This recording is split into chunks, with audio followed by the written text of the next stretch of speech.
In the heart of the enchanted village lived a girl named Mimi. Mimi was a curious little girl who loved exploring the forests near her village.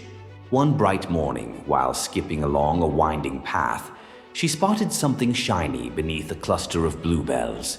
With her heart full of wonder, Mimi crouched down and discovered a shimmering pebble bathed in a magical light. Imagine if it could grant wishes. Mimi giggled to herself. She closed her eyes and wished for a towering castle filled with toys and sweets.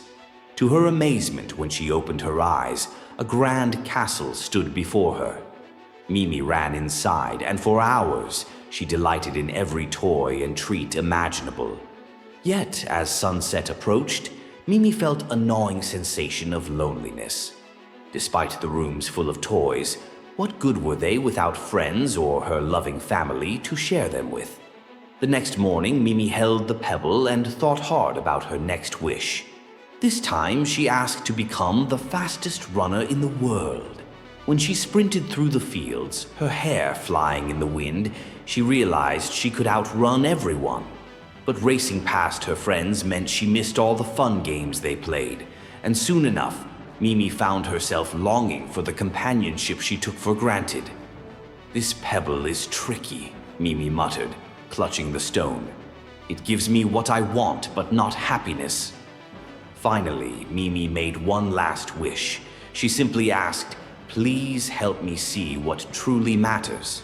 Suddenly, the pebble glowed brighter than ever, and all around her she saw the beauty she never noticed.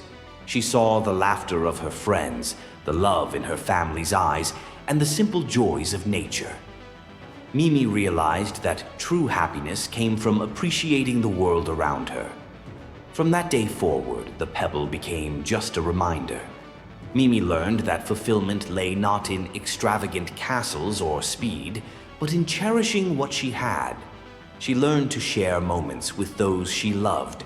And so Mimi went home peacefully, knowing what we need is often better than what we want, especially when love and joy are enough. Moral of the story: true happiness doesn't come from wishes or things. It comes from appreciating what you already have and sharing life with the people you love.